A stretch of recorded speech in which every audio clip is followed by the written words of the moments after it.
God always sends the answer, right? So tonight we're going to be having somebody who is not necessarily a stranger to us at all. He's been here multiple times and he always has us on our edge of our seats. Tonight we'll be having Mr. Michael Jagdeo, and he'll be accompanied by entrepreneur and marketing expert, Mr. Kevin Fernando. They'll be speaking on crossing the river while feeling the stones. So I just want everybody, I don't want to go into every other thing. Let's do that afterwards. I want to make sure we give these guys all the time necessary to really impact on us. So over to you, Sir Michael. Thank you so much, sir. Thank you for thinking of me to do this. It's an honor. You're welcome. Thank you to Jillian, to Mr. Richard for calling me, to yourself, to everyone at AYF for having me on, and to Jackie, Janet, everyone who's part of the team. People, a lot of the mentors often ask me for help, right? And I've been helping individuals like, Rashay and Nyron here and there get things started. And what I find that people are constantly asking me to do for them, and it's a scary thing. It's probably the scariest thing in the world, in the corporate world anyways, is sales. Yeah. Talking to strangers. Now, when you look like Kev, it's probably easier to talk to strangers. So maybe it's a bad thing. No, I'm just joking. But you understand, right?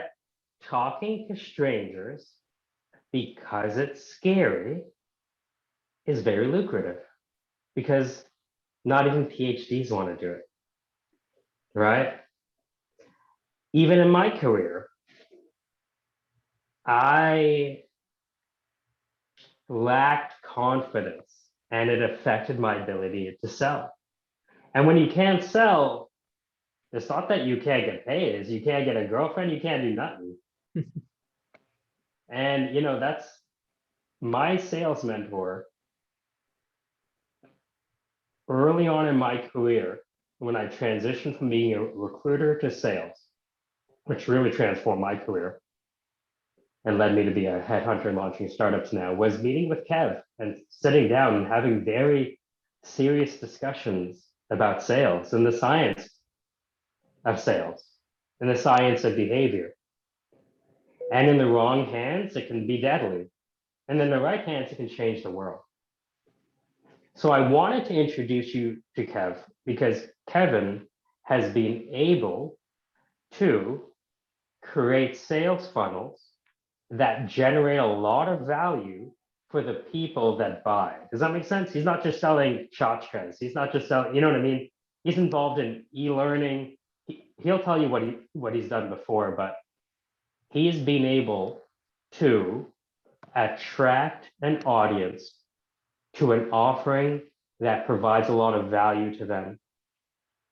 And I know in this group, there is a lot of people creating a lot of value. And if you knew how to captivate, emotionally enthrall, and provide something exceedingly useful to an audience, they would be very interested in what you have because I've seen your performances at Talent Must Bust. So before I go too deep, Kev, can you tell them a bit about your background? And before we go into any one case study, after you give them a sense of your background, I'm going to open it up to the floor because I'd like this to be an audience-driven session. If you have a specific problem, we'd like to engage with you today. Go ahead, Kev. Yeah, thank you, Mike. First of all, excited to be here. Happy to, it's the first time I'm interacting with the group, but happy to share what value I can. I've been a serial entrepreneur and digital marketer, growth marketer for over 10 years now. And I've dabbled in a lot of different things. So, by trade, when it comes to my career, I've been primarily a B2B technology marketer, working in high technology companies, high tech startups, primarily software as a service businesses, And I'm primarily do growth marketing, exactly like Mike is saying. How do you get users, growth marketing? So that's how do you obtain customers? How do you convert those customers? How do you retain those customers? Just today, I kicked off a contract with a consulting arrangement with a Palo Alto SaaS company. So and so that's just sort of the venture the vertical I've built for myself. But going back to what Mike was saying about startups and starting my own things, I've done e-learning agency. I did that for about 6 years. I've done e-commerce stores. I have a YouTube channel, hence my mic. I've dabbled in so many things, and just bringing it back to the point Mike is making here. Sales is one of the most important skills you can have, because I always like to say, me even being a B2B marketer and, very working closely with sales, and even having done my own sales, without sales and marketing, no one else has a job, right? If you want to look at a restaurant or something like that, even the simplest example, if no one's coming to buy, the chefs don't have anything to do, right? Now, not to minimize the delivery component, the fulfillment component, but, if you can be, there's that term rainmaker. If there'll always be a job for people who can sell, and personalizing it. We all learn to sell at a young age. When we're talking to our parents, can we have an extra cookie? Can we, or whatever it is, or maybe it was a dumpling, you have an extra dumpling. But it's learn. The value of sales is so important, and I'm happy to impart what I can here about my experiences with it, both successes and failures, right? And what I've learned about human, as Mike said, human motivations. Incredible, Kev. So right off the bat, is there any questions you have with Kev before we get into it? Just based on what he's mentioned so far. Just gonna take a look at the chat here, Kev. Sure. Yeah. Of course, I'm on the mobile. Amazing. While we wait for them, I remember I met you. Funny enough, I met you at a Jamaican barbershop in Melbourne. Yeah. And you overheard a conversation I was having about e-learning. I was at U of T, and to pay for U of T, I had to go to U of T part-time and work a full-time job. Yeah, me too. Right? Exactly. And so I ended up working, I think you were, I forget you, where were you at again? York. Yeah, you were at York. Sorry about that. Right? You still made it, I did some I post went, UFT. yeah, yeah. See, yeah, all roads lead back to U of T, right? So, but when we met, you introduced me to a book by Oren Clough called Pitch Anything, and it rocked my brain. As we have questions come in, can you share with the audience just the sheer amount of reading that you've done? Yeah. To prepare yourself for this stuff? Because people look at you and be like, of course that guy's good at sales. Yeah. Right? Yeah. Yeah. I think it's, there's definitely a lot of information. Today we're blessed. We're blessed to be able to learn from legitimately masters, whether that's a book, whether that's YouTube, whether that's podcasts, right? I mean, it's international now. You can learn by the best and the brightest in the valley, or insert hub for your industry. All of these people are publishing their thoughts and their ideas. And I remember, Will Smith had this anecdote about how I was listening to him, and he was saying how there are no new problems that someone else has already experienced and written about. Whatever problem you have, someone else has already experienced it and documented it and talked about their solution to it, right? So I think it's a really interesting paradigm. So I think, myself to be forever a student, that's just the way I approach it. So yes, definitely, you know, a lot of great books I've read by people who've trailblazers with their thoughts, you know, whether that's the book by Oren Klaff right there, Pitch Anything, which is a great skill set, talks a lot about, like Mike said, some of the darker sides of things, some of the parts about manipulation, parts about framing, and how, you know, how to grab power and seize power. If you ever left like 48 Laws of Power, or even Influence, some of these books really talk about those things. But I think I think that the one learning I'd say is that, yeah, there's more information available to us than any other generation, and a lot of it is free. You don't have to pay a penny for it, right? You're learning from the best and the brightest, which, you know, like 50 years ago, or, you know, not even 50, maybe 40 years ago, if you wanted to learn from Bruce Lee, where would you have to go? You'd have to go find Bruce Lee, know someone who knew Bruce Lee, and pray that somehow he'd help you, right? But here, imagine if Bruce Lee lived today, he'd probably have a YouTube channel and he'd be showing you how to do everything he's doing, right? So who are the Bruce Lees of today, right, that are already giving this stuff away for free? So I just think it's an interesting, you know, we're in a great time for opportunity, and, you know, and sales is obviously a skill that'll, like Mike said, even getting a date, right? Sales is obviously a skill that's going to help you. Yeah, incredible. So if we were going to look back at your career, because you didn't just fall over one day and know what you know now, Yeah. right? If you were to walk, the topic of the show is called Crossing the River While Feeling the Stones. Yeah. And right, and that to me, I probably repeat that phrase to more people I work with than anything, because I used to be on the search for the perfect doctrine, for the perfect pitch formula, for the perfect methodology.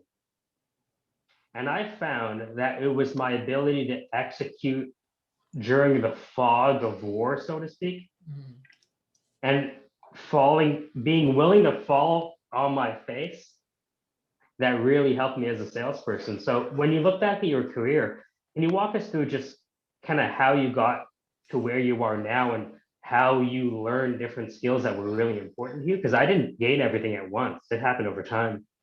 Yeah, I think I would say that the most important thing for me has been is two things, right? One is being resourceful. So many times, you know, especially when I started out, I make the joke, had I known what I did not know, I probably wouldn't have done it. So the naivety was actually a benefit in the start, right? I thought that it would be, and so that was, you know, that was really important for me. But you know, I hadn't been jaded by a lot of things yet. But yeah, I think it's just failing fast, right? You just go, you try things, you try and fail fast and take your learnings, because when you are, you know, probably my one thing that taught me the most is I started multiple businesses online, you know, scrappy businesses. Now, these aren't like you know, $1 million ventures, anything of that nature, but like online type businesses, just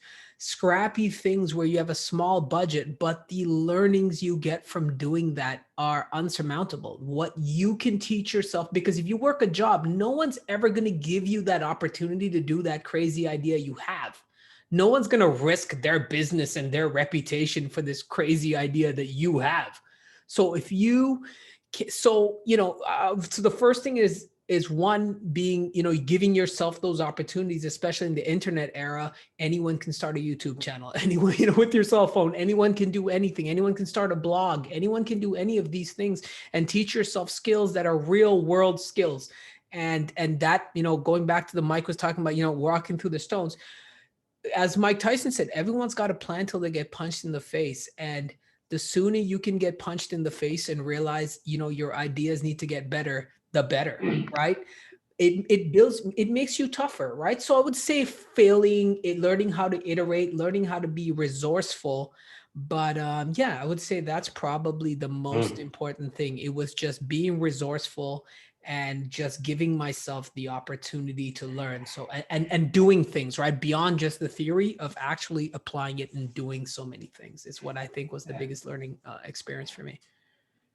One of my favorite scrappy businesses of yours was Google Cardboard Canada. Yeah, Can you tell them how you came about that idea and about the scrappy way you had to fail forward, fail fast, be resourceful? Because I remember talking to you when you had that, and you went from zero to like doing Google Cardboard for like Celine Dion or something like that. Something yeah, crazy. How yeah. did that come about? Yeah, that's an interesting. So it's a bit of a. I'll first have to explain what it is. If you're not familiar with Google Cardboard, so I'll try and make this the shortest version possible. So a Google engineer in like 2015, 2016, he came up with this idea for you can make VR out of just cardboard and some convex lenses. And so he had come up with this design, and you just put your phone inside it and you wear it. And it's like a very rudimentary VR system, super rudimentary, but compared to $1,000 headset or something at the time, it's pretty cool. You guys can actually just Google it. It's called Google, just Google Cardboard, and you'll see what that thing is. Then, fast forward, I'm working at this digital agency where they would make apps and websites. Long story short, I go over to one of my friend's desks. She's got this cardboard thing on her desk. And I said, well, what is this thing? And she's like, well, she shows me. And I'm like, we should put your phone in it and you can see sort of things in 3D. Very cool. But I'm like, okay, how can I buy one? So, well, you can't buy one. They're not for sale. Google gives them away for free at trade shows. They're open source basically, so anyone can do it. But long story short, I immediately went back to my desk. I didn't even have these things. I put an ad in. We have a thing here called Kijiji, but in basically like the local classifieds online. And you know what? In like less than an hour, I had 3 people wanting to buy this thing. So then I found a outsourcer in China, got 100 pieces, was meeting people and selling them manually one by one, then turned that into an e-commerce store and started selling those. And then getting to the point Mike's talking about Celine Dion, I ended up actually changing it from making it a consumer product to a business to business product where I was selling branded versions of these to companies like Celine Dion, the government of Canada, Fidelity, Whirlpool. And I ran that company for about 2.5 years. And then I sold it to a private investor. But I think the most important thing is the adapting. And let me tell you about the punching in the face part. So of course I had many failures, but my biggest failure was Google was already selling these. They started selling them direct in the US, but they weren't selling them in Canada. But one day I turn around and Google is now selling them direct. And obviously they're selling them less than me.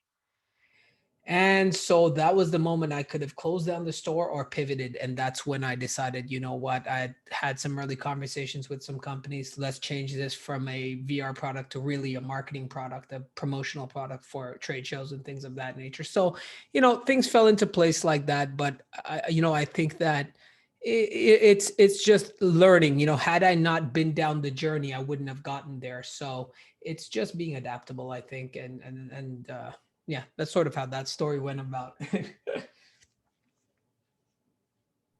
That's incredible. So, yeah, that ability to some of the most lucrative businesses I've ever been a part of have come when the company was just about to die.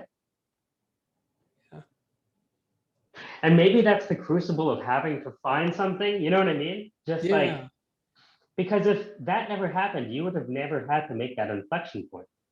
No, I went from making, $7-8 with individual sales to making, one sale, in the thousands, tens of thousands, right? To large companies. So, with drop shipping and not having to do so you're like a Google case study. Hey, even Google coming into a market will help an entrepreneur make more money.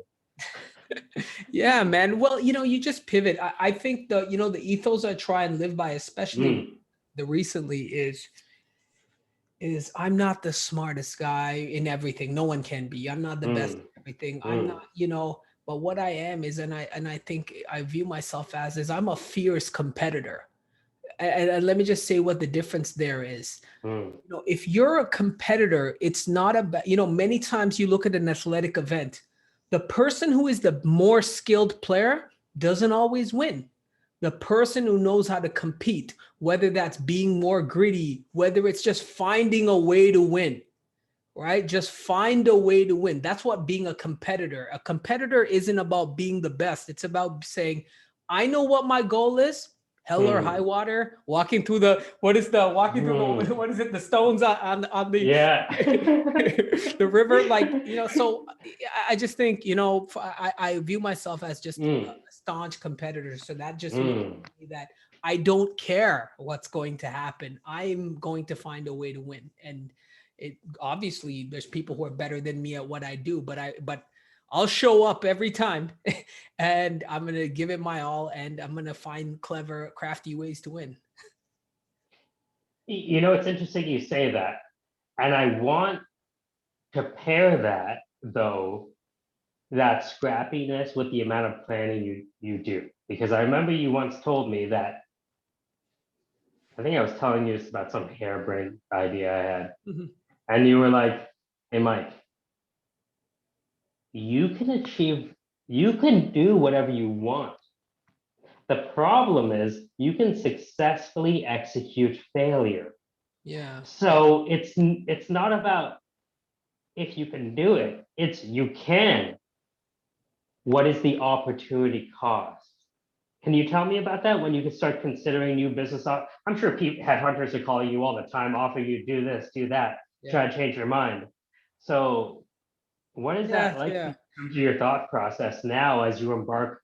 Now you're going from selling for others to, again, running your own business. So yeah, first of all, let me just say it's so easy to preach and, you fall into your own traps. So even recently, about 2-3 years ago, I had a SaaS app. It was a sales app it was a sales app basically. And, I went through some incubators, did all of these things and blew a lot of money on it. But, I had successfully launched the product. I had successfully gone through this.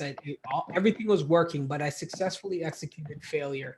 And what that basically means is in today's world, especially if we're talking about the digital world, it's not a matter of can you do it? And you can make a website, you can do this, you can do that. It's a matter of should you do it? And is there, like you said, is there a market opportunity for this? And how do you measure that a market opportunity? How do you validate it? Like, if you ever read the book, going back to books, The Lean Startup, in this book, excellent book, I recommend for everyone, every entrepreneur, but The Lean Startup, he talks about this example where there's this messaging app and they go off and they build like this basically avatar add-on or something. It's like a character add-on for this app. And they literally spend $1 million back then when software development was way more expensive. Long story short, they spend $1 million on this app. And then they put it on their website and see if anyone downloads it. No one downloads it. And crickets.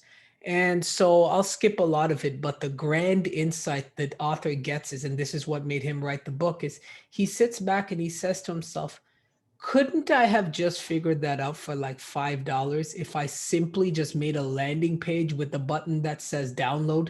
It didn't actually matter if the app was behind it. I would have known that no one would have downloaded the app in one day, right? Without the $1 million investment, I would have learned faster, and he would have realized that it would have never worked because it's irrelevant if the app was there. Nobody wanted it. Mm-hmm.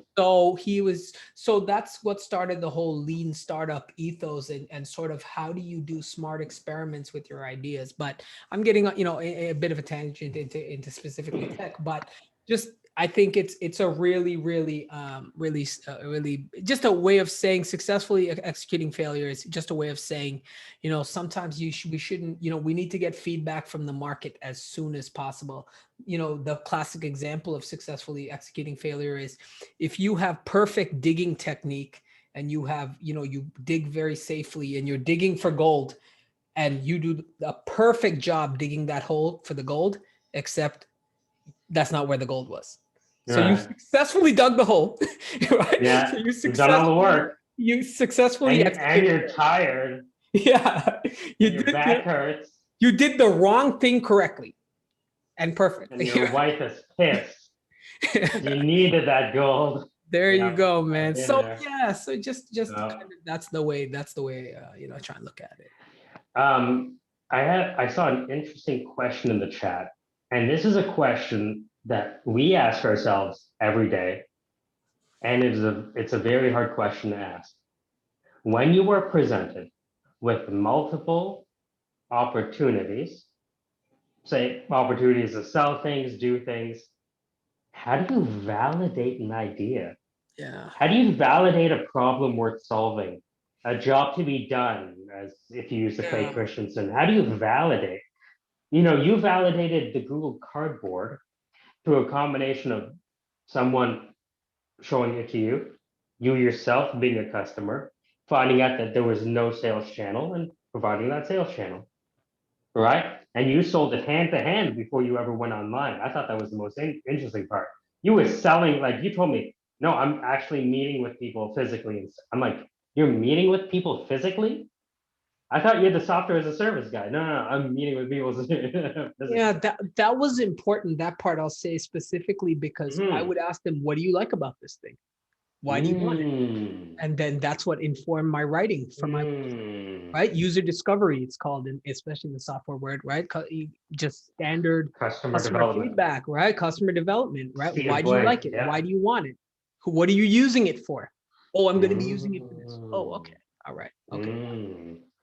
But yeah, So the first step is you were in a constant process of validation. yeah, it's so yeah, it is. But I think the answer is, if you want the textbook answer of how to validate Mm-hmm. something, right? Here's I'll put it. It's two parts, right? I'll tell you the harder part first. The Mm-hmm. harder part is self-awareness, and this is, Hmm. what do you want? Who are you? What do you believe in? What do you value? What do you want out of this? And all of those sort of things, where what are the goals, the true milestones you want to achieve? Just the self-awareness, because oftentimes I find myself, when to answer your question about specific, and I'll get to the other part of it, Mm-hmm. when you're presented by multiple options, if you do not know who you are, where you're going, and what you want, it's easy not to have a criteria to make a decision by, right? So I think that's the harder part. And you know what? I just think there is no way to solve that other than life experience. I think, we all have different walks of life. We're all exposed to different things. So what you want and figuring out who you are and what's valuable to you, that's the part I think we all work with. But to answer your question about validating, the textbook answer is, if you ever read a book like Google Sprint Methodology, you can do a quick landing page. If you want to get very technical, let's say you're trying to come up with an app, you make a landing page, and then you maybe spend $15 on Google or YouTube ads, and then you can validate whether someone's actually going to want that. You can just put like, hey, sign up for early access on email. So that's just a very technical example. You could go the traditional route. You could go, if again, I'm talking about apps and things, but if you have an Mm-hmm. idea, Yeah. you could make, whether that's a store, whether that's anything, you could make like a little slideshow on PowerPoint, and you can just start interviewing people who your ideal customer, right? So you can start getting feedback from the market early, because the worst thing you can do is just go in your basement and build this thing for 6 months and then come outside and the market's like, yeah, I don't care. Next. But I I have right? a question from the audience, Yeah. and I think you can answer this in the context of the sales app. That I know I was with you. We were downtown. It was beautiful outside, and you were making some very difficult decisions about that sales app. And the question is, how do you know when it's time to move on? That's a When brilliant, you were already executing an idea and it seems to be going nowhere. that's a great question. And fortunately or unfortunately, I've had so many ventures. It took me 10 years to come up with a succinct answer to that. So I'm glad that in my last few experiences, I can answer that and impart that. The best way, now, there are no hard and fast rules, because I just want to say that there are always, if you look at a bell curve, there are always going to be the outliers, right? There are the people who are going to get lucky, and then there are the people who all the data said you shouldn't do it, and then they still do it, and it still works out, right? There are those things, right? There's always an exception to every rule. So that's the Fooled first by thing. randomness. Yeah. Nassim Taleb. Yeah, and the thing is, but you can't bet on yourself being the exception. So what I would say is, when you know it's time to move on, is you need to establish, I don't know what kind of business you're doing, but or what idea or what you're pursuing, but you need to establish early on what your key performance indicators are, right? So what that means is, again, assuming it's a business question here, come up with some key performance indicators, whether that's, let's say you just have an email list. Let's say you don't even have the product. Is my email list growing? Am I getting more traffic to my website? You know, it doesn't even have to be sales yet. Whatever those, you have to have What is incremental. the scoreboard? Yeah, right. And you have to have incremental data moving in the right way. That's the way, because I heard this expression, especially in startup world. It's, sometimes in life it's hard because, to kill that idea, because you have to drown some puppies. I say, it's a horrible thing. Yeah, no, you're right. You love this idea, but it does come to a point where you sometimes have to drown some puppies. And the only way to do that is to have a non-emotional component to it, which is data driven. So for example, I run a YouTube channel. I resurrected it after 5 years. I'll give you a very personal example. After 5 years, I went off to do this sales app thing, went through multiple incubators, just didn't get the traction after spending thousands of dollars on it. But now going back to my YouTube channel, the difference here is week after week, I can see slow incremental gains. I'm getting, I used to get 20 subscribers a week. Now I'm getting 50. Oh, now I'm getting 100. Now I'm getting this, right? So I know that the metrics, the supporting metrics are moving in the right direction. So I would say, again, it's such an open-ended question because, I don't know the exact business this person's working on, but I would say whatever it is, try and find out for yourself, are there any feedback or data points you can get back that are objective, that, what are the, let's say you have an idea, how would you define success? Okay, let's just say I need to get 10 sales. Let's just say you say I need to get 10 sales in whatever the thing you're doing, and that's how you determine if that's a success. Right. But maybe the first indicator is, are people, maybe you're not closing sales, but are people even talking to you? Are they interested? Are you getting sales conversations, as an example, right? Like that could be the early indicator. Are people filling in, let's say you have a little form on a website. Are people even filling that in? So I would say the most practical way to do it, number one, is to find data. And then the other part of it is, ask yourself, what is the fastest way to test this, right? So going back to the idea with the $1 million app, is it possible for you to test this in a cheaper, faster way that's not going to put you in a position where if you lose this, you're losing your shirt and, you don't get another chance at this, right? What you want to do is you want to be able to, like if you want to look at like a slot machine or something, right? I hate luck-based things, but you want to be able to play again. So you don't want to put yourself in a position where you don't have the chance to play again. Because the more you play, the more chances you have, right? So, yeah. Right. Cost-benefit analyses are of no use after ruin. Nassim Taleb. A question from the audience, from Mark. Fail fast definitely is a way to go for startups. But at the same time, I see startups fail because they didn't take the time to prepare themselves for success.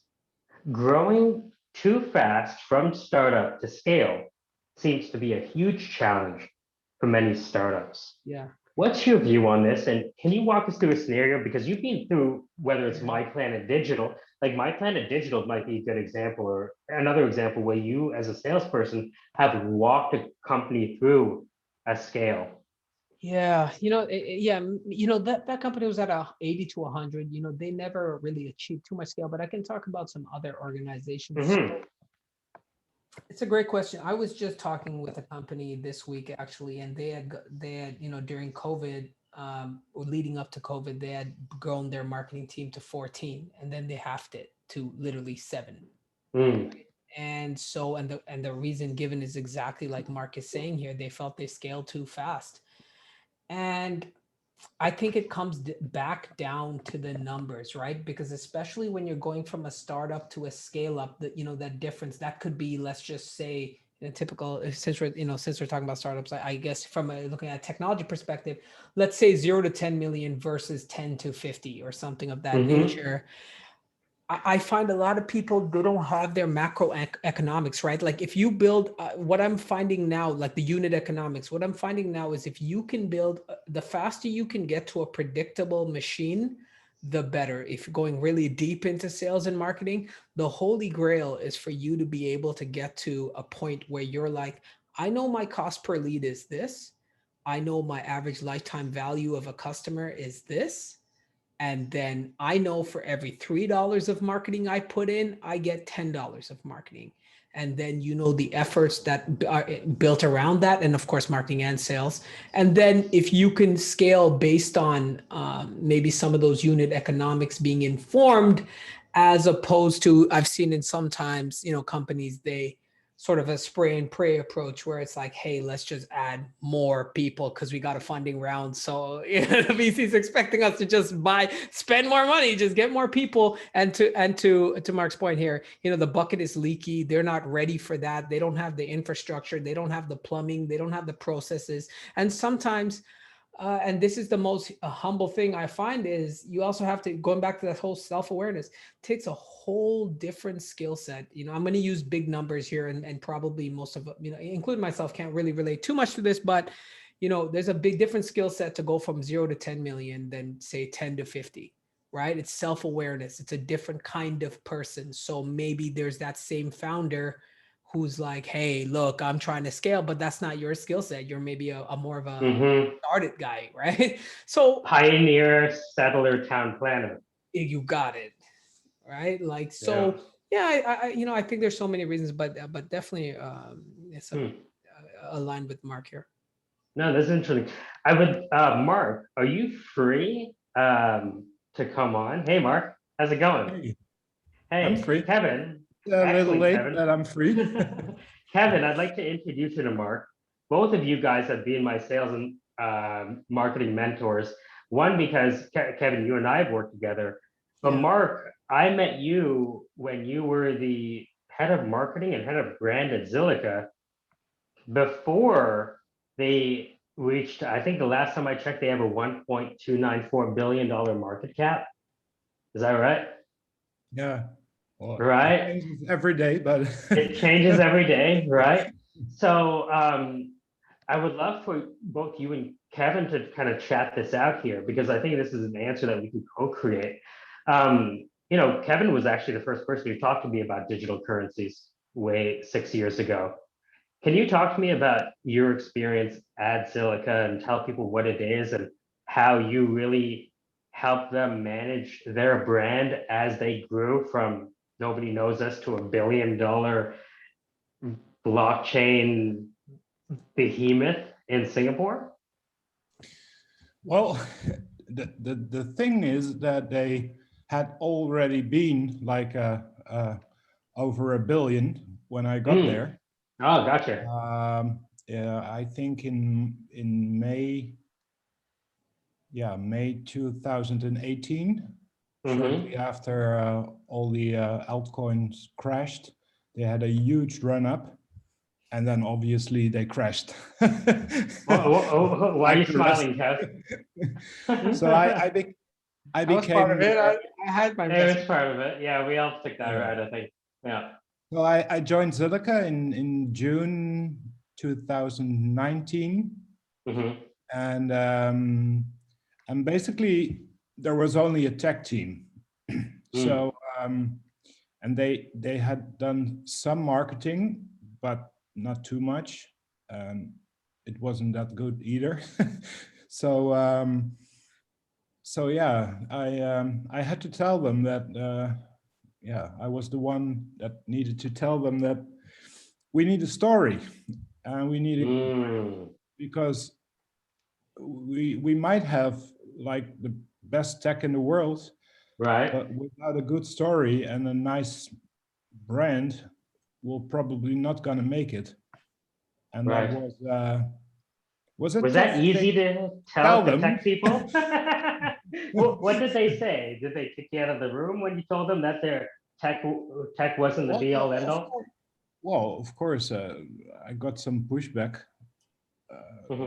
which is understandable because, well, they built this really great blockchain, and then this guy comes telling them it's not good enough. So, but yeah, so I took quite some time to build the brand from scratch, basically. If you look at the blockchain tech world, you see a lot of companies that start basically at D. I mean, if you want to go from A to Z, then you're not starting at D. And you see a lot of companies starting at D and then fail at telling their D story, and then they try to come up with another D story and another D story. And for Zilliqa, I try to well, basically start with A, and that's creating a nice story, which is understandable for most people, because blockchain is well, tends to be very complicated at its core. And so that's what I did. Yeah, I also told them that especially in the tech business, but I think it goes for many businesses. You can have a great product, but if it lacks a story, then you're probably not going to make it. So, yeah. Yeah, and it's funny because when I really started getting into hardcore narrative was talking to Kev through that Pitch Anything. He talked about when you meet someone, you have a crocodile brain, and that brain is asking you, do I want to eat it, fight it, or something I can't say? Eat it, fight it, or something I can't say. And so it taught me that I couldn't run at people with a sword of technology. And I don't know why I didn't realize that in the beginning, because it seems obvious, right? Touch the heart before you touch the hand. Mm. How did you introduce narrative to people that weren't, narrative structure experts, and how did you get them on board? That's a really tough question. A lot of yeah. Actually, this was one of the hardest things to do, because especially with a tech-driven team, and a lot of, I mean, all my colleagues, they had PhDs and they were scientists, and then this marketing guy comes in, and so by all means, it was not easy, but at some point, I think the team catched up with the story, especially because, well, in the blockchain space, it's impossible to just focus on tech, Right. because especially when you have a coin. I mean, people have bought this coin, and they want profit. And there's no way you can work around that. So what I did was I always I kept focusing on like the technical progress and the new partnerships, Right. but also at the same time slowly build an attractive brand, which is something you need. We live in a highly visual world, and if it doesn't look good, people are not interested. I'm very well. That's just It's a weird hard pill to swallow. It's one of the reasons I learned how to become a video editor, because I realized that people were just not reading anymore.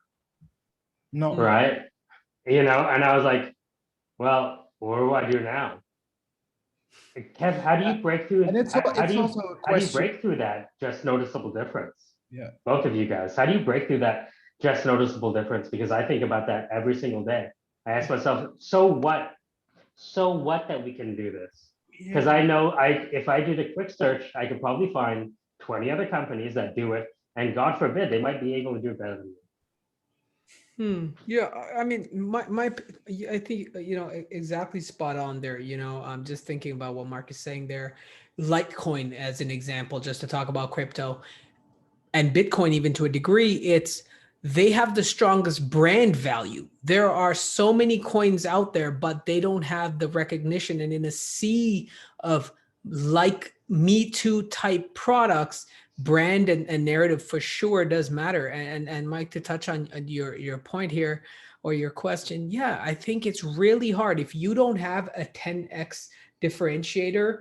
Then it does come down to the narrative as well. But even if you do have a 10x differentiator, especially in the in the tech world, I think gone are the days where this old adage: if you build it, they will come. No, they won't come. They won't even know about it. Right. So yeah, it's just, I think it's that you marry distribution and product, right? And distribution is both marketing and sales and product, right? And we've seen inferior products win because they had better distribution, and we've seen better products win with worse distribution because they were just so superior. So putting your best foot forward is to have that, those two things working together. I think we have a question from Richard as well. Oh, that's awesome.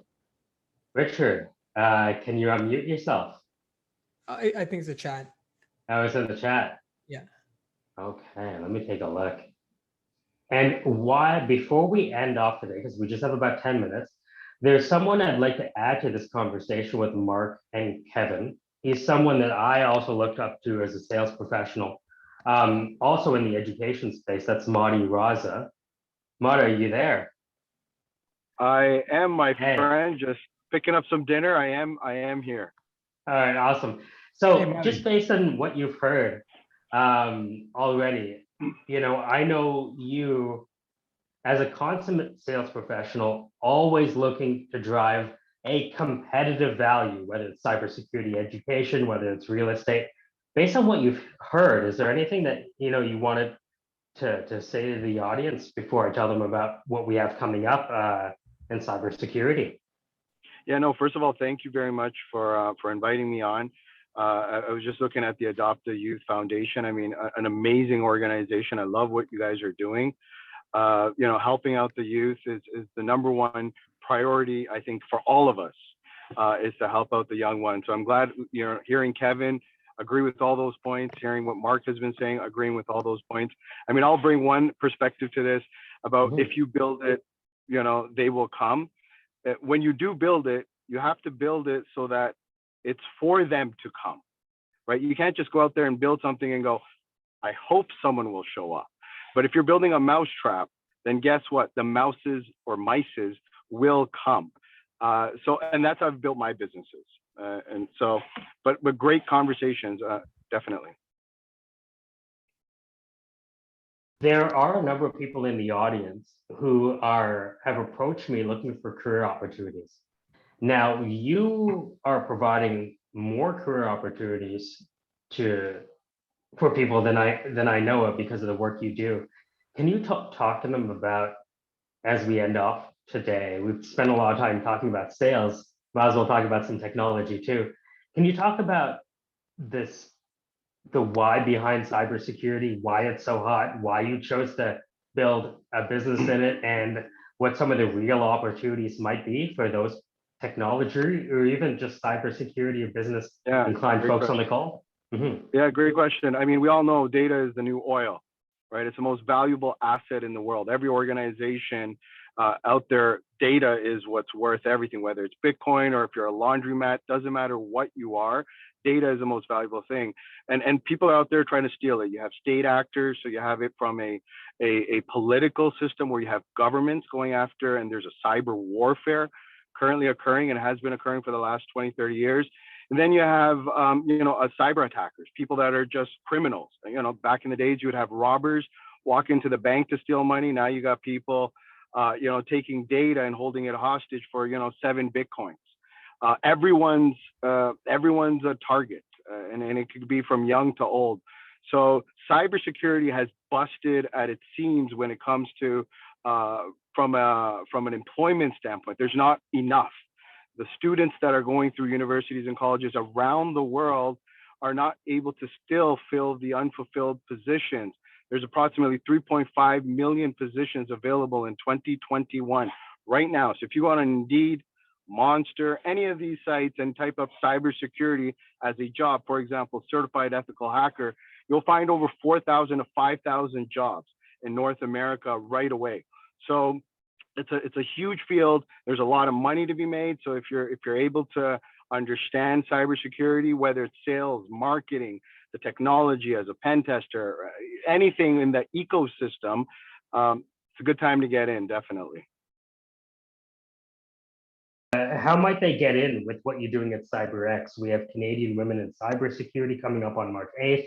We have Latin American, Caribbean. We have Middle East, North Africa, India, Israel. How might they start that journey? If you're looking to start your journey, then this is a great opportunity. We have an event coming up this week, March 8th to March 12th, which is called Canadian Women in Cybersecurity, which you can visit at cyberx.org. That's SIBERX.org. We have Canadian women from across the country, cybersecurity professionals that are really, the event is designed around those that are looking to enter, those that are currently in studying, and those that are in the C-suite, junior positions. So attend the event, learn, absorb information. You got to figure out if this is something you want to do, number one. Number two, there's tons of articles out there. There's tons of groups out there. So one of the other ways would be to actually research the market. Is this something you want to do? And then once you do that, you'll be able to figure out, hey, you know what, do I like marketing when it comes to cybersecurity? Do I like sales when it comes to cybersecurity? Or am I a technical person? Do I really want to get into the nitty gritty and get involved in network application, penetration testing, or whatever the case may be? So that's amazing. So thanks so much for that, Mahdi. Final question for, I would say, Mahdi, Mark, and Kevin is from Richard. What's more appealing when selling, emotion or numbers? What do you talk to about a prospect? Do you talk emotion? Do you talk numbers? What do you talk first? I would say Go ahead, Mark. get people excited about numbers. Yeah, well said. Get people excited about numbers. I definitely echo that sentiment and take it a step further to say, I think when you're selling, the most important thing is, I think most of us, as much as we don't want to admit it, we make a decision emotionally and reverse, we justify it with facts or facts that fit the narrative in our head, right? Some people, of course, are more analytical. Some people are more emotional, but human nature as a whole, the emotional part is really important. So I think it's about understanding the motivations of someone. The classic example I give, we're running out of time here really quickly, is if someone's buying a BMW, are they buying it for luxury or are they buying it because they want to drive fast? That car fits both of those profiles. So if you're talking to the guy who wants the luxury, but you're talking about fast, wrong pitch, right? So wrong data points, right? You just brought up the wrong data points. So I think it's as quickly as possible understanding what somebody wants to get and then helping them get to that realization that your product is the thing. And data is obviously the way to do that. If you want a fast car, well, this goes 500 kilometers an hour. Okay, that data point, but can you imagine what that would feel like? 500 kilometers, you're driving down the road with the wind, you get the emotion and then you hit them with the numbers, right? So I think, and of course it's an art, right? I mean, the best people in the world know how to do this. So it's certainly something to work on, but that's my take on it. Incredible. Mahdi, any last words? I'm going to sum up Kevin and Mark and say, emotions and numbers go hand in hand when it comes to an execution of a deal. They're like brothers. They're like twin brothers. You need both equally. you can lose a sale on emotion or you can lose a sale on numbers. So you just got to be well balanced, oiled machine, so to execute a deal anytime and every time. And just, you know, to end off, if there's anything we can do at CyberX for AYF, from a, you know, helping out in terms of cybersecurity material, you know, across Jamaica, across the world, wherever it is, please do let us know. Thank you, Michael, for the opportunity, and to the guests as well. Kev, Mark, if someone, go to you, Kev, first. Thank you so much for this. If someone wanted to engage with you, how might they find you? Yeah, What's the YouTube channel? yeah, let me drop that in there. I'm always making free entrepreneurship content every week, multiple videos a week. So I respond to practically every single comment. So I will drop that in there. You know, it's a fun initiative of mine aside from the B2B SaaS stuff I do. So I'll drop that in there. So feel free to watch and engage with me. Amazing. And Mark? Yeah, I'm just Mark, can you tell us about, everybody's like going crazy over NFTs. You were the first person to actually tell me about it because I asked you, so what do you do after you leave $1 billion blockchain company? And you told me about Mintable. How's that going? Oh, Mintable. Yeah. Well, I helped them out a couple of months. They were heading towards their 2.0 launch, and but they were looking for funding, and initially this didn't work out very well. But only a few days ago, they were funded by Mark Cuban, so that's quite a big thing. And but I'm working on a blockchain-based art startup myself these days, along with some other friends from the Zilliqa ecosystem that I'm helping out on the branding and marketing side of things. Few smart people in that ecosystem. Yeah, Few smart people out of the National University of Singapore. My name is Michael Jagdeo with Unicorn Launching. You've been listening to Kevin, Fernando, Mark from, where are you, Netherlands? Yep. Netherlands, and Mahdi in Vaughan. 2 a.m. right now. Yeah. Amazing. Thank you so much. I'll let Richard and the host end it off, but thank you so much for the opportunity. This has been great. Pleasure being here. Thank you. I know we're short on time, so pleasure. Looking forward for, feel free to reach out. Loved doing this. Hopefully we were able to impart some value. All the best to everyone. Yeah. Guys, I want to just thank you so much from AYF, because you guys really gave us solid content. Like, I was taking notes because I'm also an entrepreneur. So I was taking notes and looking out about these things. I was like, I did that here, I did that here. Especially when Mark spoke about facts, because really what his point was, like, facts tell and stories sell, right? So, or the brand that you do have and what the story that you have behind it will always go further than what the facts are, because people don't buy the facts, they buy the benefits that they get from them. You understand? So that story that you impart on them is crazy. So there are so much things that we learn. Guys, I just want to know, put 7s in the chat if you really learned a lot and you got the value from this. Just put some 7s in the chat. And even Mahdi, when you spoke about cybersecurity, especially in Jamaica, we